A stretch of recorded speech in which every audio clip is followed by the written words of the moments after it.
Hello, everyone, and welcome to Getting Real with Paula. Tonight, we are talking resilience with Roger Cheetham. Roger has used his horrific experience to master resilience on his own terms. He is now an international keynote speaker, as well as a resilience coach for individuals as well as corporations. For most of us around the globe, the end of year celebration this year come with public health restrictions and a heavier burden when it comes to gatherings. The uncertainty brought on by COVID is creating all kinds of challenge for most of us. And unfortunately, COVID is the uninvited guest in our midst. Roger is going to enlighten us with some tips and tools to build our own resilience, regardless of life's trial. So, therefore, I am asking you, pull out pen and paper, because I am telling you there will be gems dropped on this episode, and you will want to remember these afterwards. So, can you tell us a little bit about you, your journey, and what brought you to pick resilience building as your message to the world? I certainly can, Paula. And first of all, thank you so much for inviting me on your show. My name is Roger Cheetham, founder of Transformational Resilience, and I come to you live today from my home in England, UK. So not only are we in different time zones, we're actually on different days at the moment. My experience with resilience came to light on the 9th of June 2013. Prior to that, I had been what we would call here in the UK a pub landlord, a licensee, a publican. I guess to yourselves, it would probably be what you would call a bar manager. And given that in the UK pub trade has been ever diminishing for a number of years now, I guess the first example of resilience in this talk was succeeding in that industry for over 13 years, though it's not a word I would have used in everyday vocabulary back then. The 9th of June was significant as we'd had a non-eventful day in the bar. I'd been working alone on my feet for over 12 hours. After closing time, I'd taken the family dog Jasper for his end of evening walk. I left the pub that evening as a dog walker and ended up that walk an attempted murder victim, as there were 3 unknown people wearing masks waiting for me on a street corner as I made my way back to the pub, who beat me so severely that I was left for dead in the road, which was the start of my transformation. I was literally scraped into an ambulance within minutes of that attack and rushed to hospital, where I overheard through the cubicle curtain the trauma consultant telling my wife Claire that I probably wouldn't make it through the night, and if I did make it through the night, that I would never walk again, even aided. And I think the pair of elbow crutches behind me tells you that even though I do still need an aid, firstly, I am alive, and secondly, I am able to walk again, albeit aided. That did lead to a 3 months plus stay in hospital, and most of that in isolation, as in addition to all the physical injuries I was coping with, within 1 week of being in hospital, I also contracted MRSA, which led to that hospital stay being in isolation. And then over 3 months later, on the 18th of September that year, when I was discharged from hospital, I still had another year convalescing at home, not just housebound, but family living room bound, as my injuries were so severe I wasn't able to navigate stairs. I wasn't really able to leave the house other than for the average of 14 outpatients appointments a week I was going. And the reason I tell you this is not as a pity party or a sympathy grab.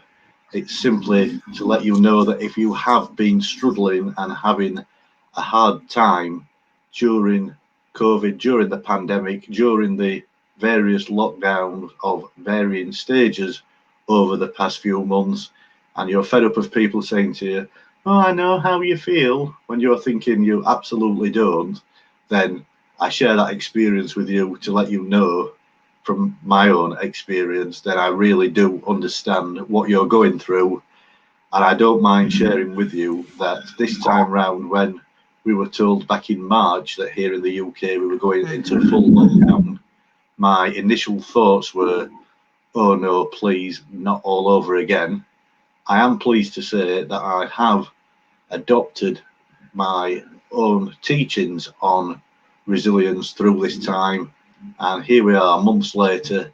I can share hand on heart, not only do I feel like I'm a survivor, I feel like I'm one of the few that has actually thrived throughout lockdown. So that's the story. That's what led to that time. During the period of convalescing, it was quite a dark time. In my true story of resilience keynote speech, which I've delivered internationally, I quite often speak of the magnolia walls reflecting my magnolia existence. And one of the things that did keep going through my mind is that people will do more for others than they will do for themselves. So initially I took the focus off myself, put it on my wife Claire, who had been an absolute rock throughout my hospital stay and my time of convalescence, and also our then 15-year-old daughter Tash, who was studying for her school leaver exams at the time. So that, in short, and believe me, that is short for someone who shares that so often as a keynote speech, is what led me to become interested in resilience. As I say, resilience has always been there in the 13 years in the pub trade. It's just not something I recognised as being there until it came to looking back. And that is what has led me to now sharing the stages, the digital platforms, the workshops, etc., as an expert on the subject of resilience.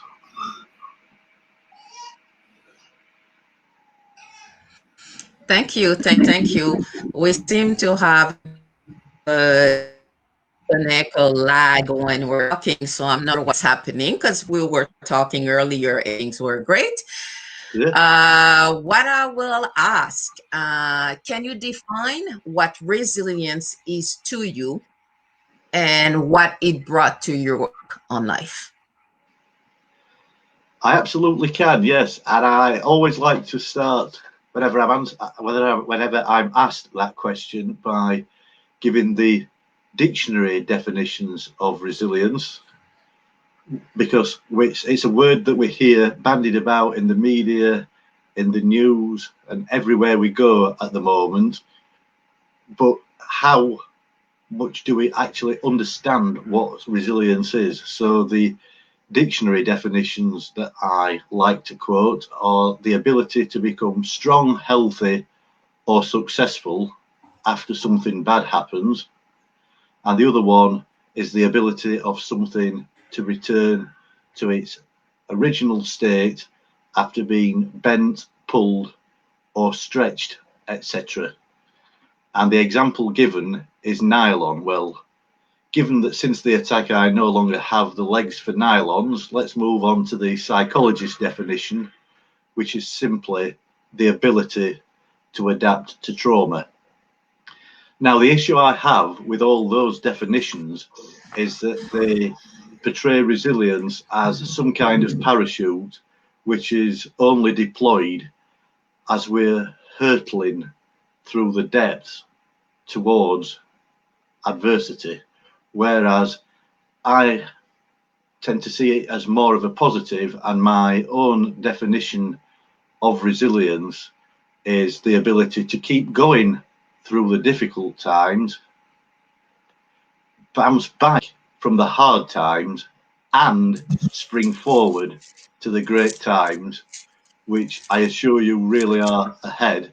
And I know in the current situation that probably takes some believing, but I'm a big believer in the saying that this too will pass. So I do think there's an important part of resilience which is about springing forward to the great times, often referred to as mental toughness, but I believe that is still resilience. And what that has brought to me, to answer the other part of your question, is optimism and the opportunity to turn my situation from a negative that happened to me, not only into a positive that happened for me, but that has happened for the benefit of several other people around the world, that I have been able to go on and use my resilience story and my resilience teachings to help give hope in their lives.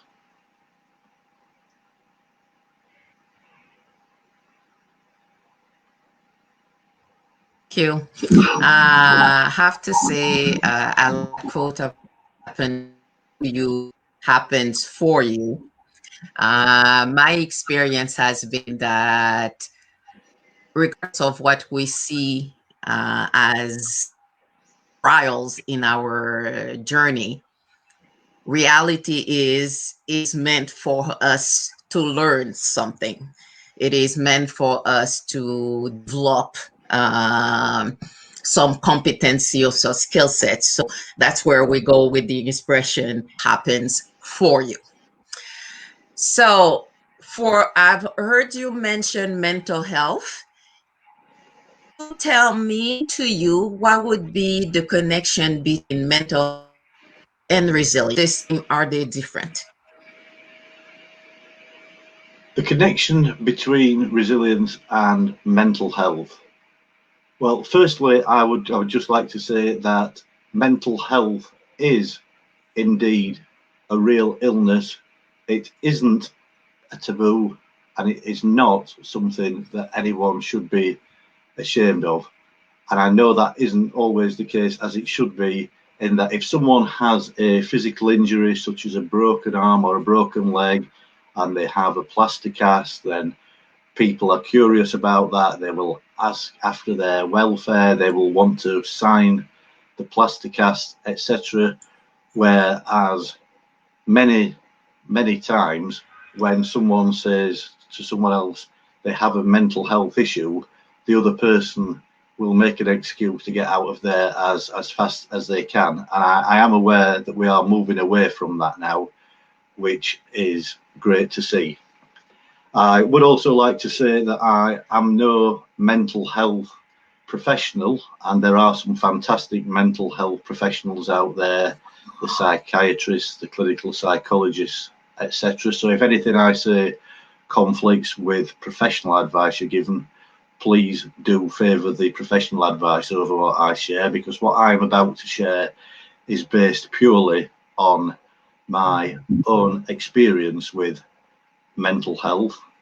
And I do feel like I'm well qualified to speak on that, as when three unknown people try and take your life and you've no idea who they are or why they try and do so, then that certainly does have an impact on your mental health. And when you're in an isolated hospital room and you wake up each morning having written an A to Z script of who you think the three people are, what you think their motives are, and who you think paid them to try and take your life, then if there's one thing that's worse for your mental health than knowing three people have tried to take your life, it's when in your head you've suddenly decided there are 50 people all with valid motives to want you dead. Obviously that is a nonsense, but that is the situation I found myself in at the time. I believe that the biggest contributors to mental health are overwhelm, Also, how harsh we can be with ourselves, and the one very relevant to the moment being isolation. And I think, just to quickly go into the potential solutions to those, the overwhelm is not to put ourselves under so much pressure and not to allow ourselves to be put under pressure by others. There's a lot to be gained from the art and the strength of being able to use the word no. When you know that you're already at capacity, rather than wanting to please others by saying yes to everything, then saying no can certainly help you with your own mental health. So there's that one there. Also, I would say when it comes to how we are with ourselves, I think it was only yesterday during the series of videos I've been doing for the Advent Calendar of Resilience, I was talking about the subject of self-talk and sharing that the way we talk to ourselves in a negative way on occasion, if we were to speak to another person like that, it would be seen as bullying, which is obviously never acceptable. So why do we accept it when we are that harsh with ourselves? And also on the subject of isolation, which obviously I'm a bit of a world expert in from the story I've just shared with you, I particularly have an issue with the term social isolation, which is something, or social distancing rather, which has been bandied about quite a lot worldwide during the times of lockdown, as I understand the need for physical distancing, but physical distancing doesn't necessarily have to mean social distancing. And for those of us who are tech savvy enough to be able to use a platform such as this one, then we're able to hear and see pictures and voices of other people. Although for those of us that saw, anyone that saw us with the platform this evening wouldn't think that of us, would they? But we got there in the end. For anyone that's not as tech savvy, then picking up the telephone and giving someone a call and just having that listening ear can be really helpful on that front. So they are just a few of the elements that I believe contribute to mental health, and my brief overview tips on how you can take the first steps to using resilience to address that.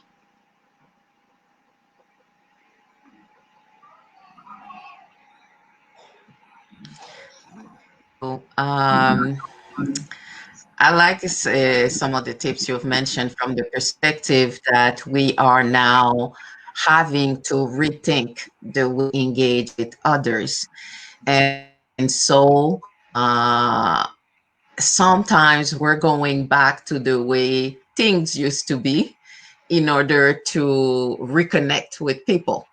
And that's sometimes the challenge is technology can, for certain people, worsen that sense of isolation because it's like a tease, but I can't give you the hug, I can't talk. So it's, we have to reway we see things and we accustomed to see things.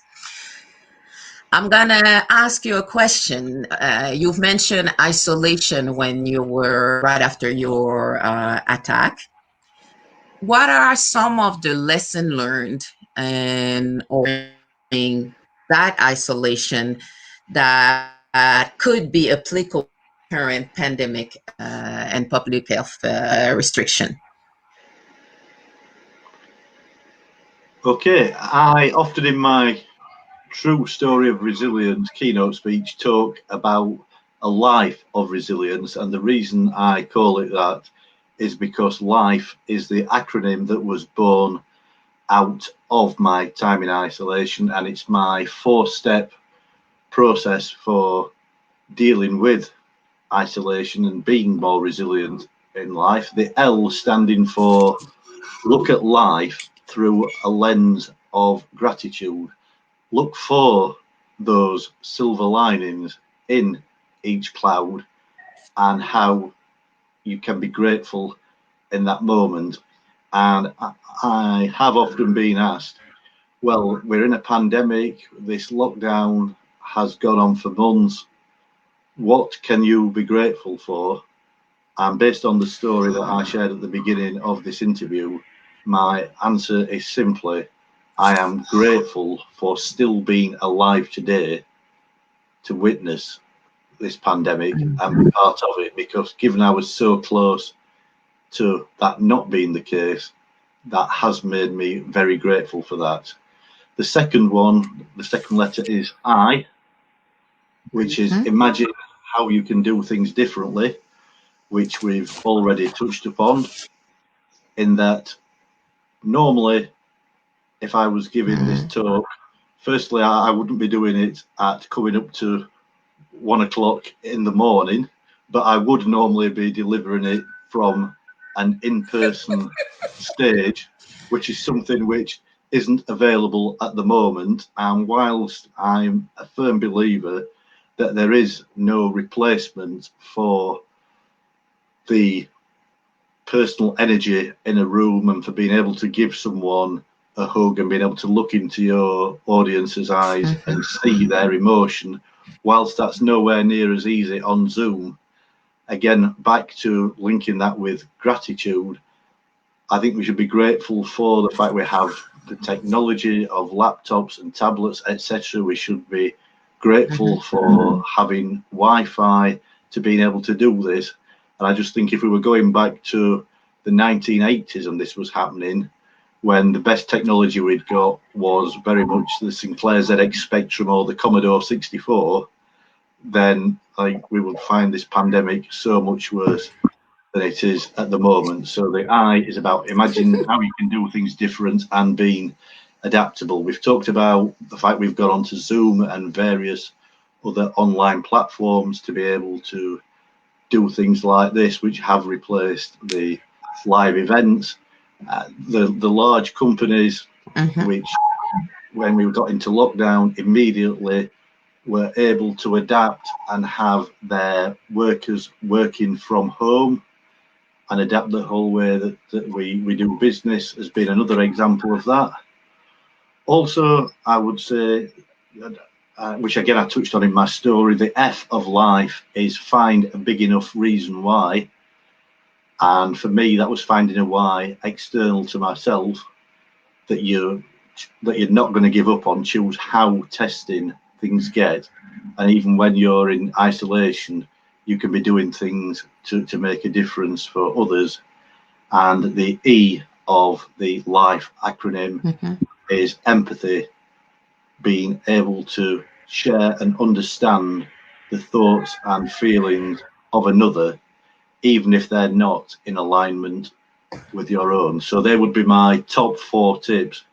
And obviously they're 4 of many. As I mentioned earlier, I have been running a series of advent calendar of resilience videos throughout the month of December, which is available on Facebook, LinkedIn and YouTube. So if anyone's looking for more than those 4 tips, obviously we can only focus on so much within the time we have for this interview, but they're just 4 that were actually born out of my own time in isolation and still remain as true to me today during the pandemic as they were back in 2013 when I faced that extended time of isolation.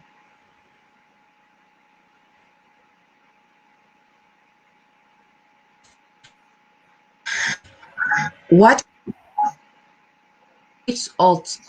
or tools you can share to help them build or strengthen their own right thing they can apply, let's just say tomorrow? Right, the audio was really breaking up there, Paul. I think the question was, what tools can people apply to build their resilience right away? Was that the correct question? I just didn't want to answer a question you'd not asked me. Yes. Yes. Okay, thank you. We seem to be losing. Okay. Yeah, can you hear me okay? I think the 4 things I just touched on there for the life acronym, now I'm hearing that people could do straight away In addition to that, I'm a big believer in things like meditation, which I smile every time I start answering a question with that, because I often joke that being a Yorkshireman and being a former publican, I probably have one foot in two of the most cynical camps that there are out there. So when I was first encouraged to meditate, I had the idea of men dressed in orange with ponytails, sat cross-legged and saying Om. And I'm not taking anything away from that, but I just didn't see that being for me. And I think that is quite a common misconception. What I have gone on to realise is that meditating is purely about avoiding that overwhelm by taking time out for yourself. Like, quite often we feel so refreshed when we take a holiday or vacation, depending which side of the pond you are. We feel so refreshed. However, 2 weeks out of a year is not really enough to refresh us, whereas something such as meditation, actually taking time out of your busy schedule for yourself, just to switch off to the world, switch off to overwhelm, and have what I would term as me time, is something which I now find priceless. And if I was to go back to my former publican colleagues and tell them that meditating was part of a daily routine, they simply wouldn't believe me, if I'm honest. Another one is affirmations, where, as we spoke about people having negative self-talk and how harsh we can be with ourselves at times, having an affirmation, a positive statement that begins with I am, can be also very helpful indeed if we get into the habit of using positive affirmations to talk to ourselves rather than the harsh self-talk. Visualization, again, is something else that I feel can really work. And again, my tip with visualization, so many people, when they visualize, they're looking at themselves. Whereas I believe if you're going to visualize something in a positive way, you need to be looking at the colors, you need to be hearing the sounds, even smelling the smells of the situation you're picturing yourself in, but doing it through your own eyes, what you would see if you were there in the moment, rather than looking at yourself as though you were an observer. I think there's a lot to be said as well about physical exercise. I mean, again, back to the elbow crutches, I could easily say, oh, I have disabilities, therefore I'm not able to exercise.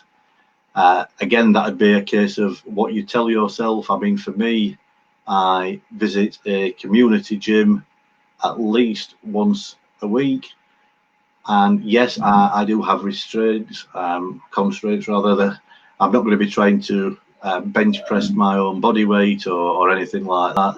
However, the exercise bike, the arm bike, the rowing machine are all operated from a seated position, so there's nothing to stop me doing what I am able to do within those constraints. And I can honestly say, hand on heart, when I come out from a physical exercise workout, I'm absolutely pumped up. I have high energy and feel like I could take on any challenge. So there certainly is a connection there between physical exercise and your own mental resilience, to come back to what we were talking about earlier on, when we were saying how mental health is connected with resilience. So they're just a few that I would suggest to get people started, in addition to the ones I mentioned within the LIFE acronym.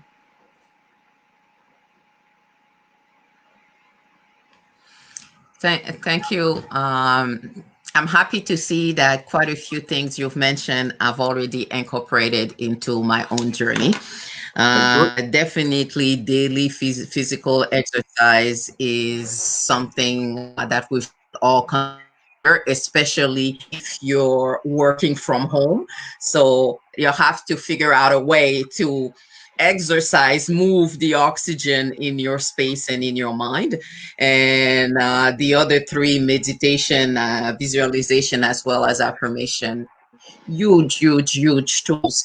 It's a matter of finding what works for each of the individuals, because not all visualization meditation would work for all people. I would strongly also recommend the affirmations, because that negative dialogue keep repeating. As they say, we are sometimes our own worst enemy if we're not paying attention. So I totally hear you on that. So, what would be one key message you would want to leave with our listeners for the upcoming holiday?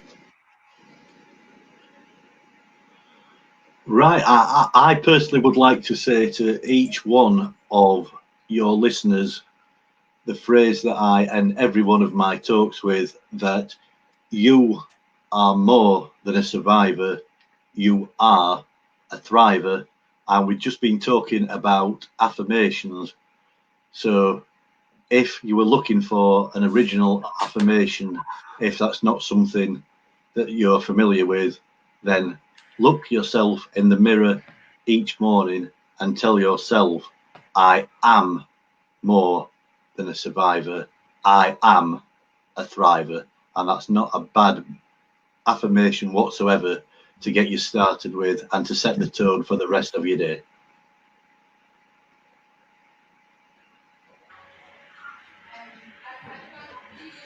Thank you. Thank you very much, Roger, for speaking on this topic. And you are also our last episode 2020.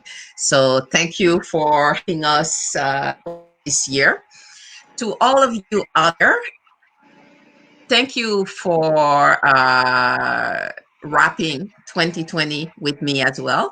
I pray that the end of the year be kind to you and your loved ones. Do remember to be patient and kind with you and with others as well. In these times of uncertainty, most of us are already a little on the edge. So you want to ensure that you are taking care of yourself and the people around you. Stay safe, stay healthy. And I am looking forward to seeing you in 2021. Much love to all and stay blessed. Thanks, Thank you. Paula. Bye bye. Bye, everyone.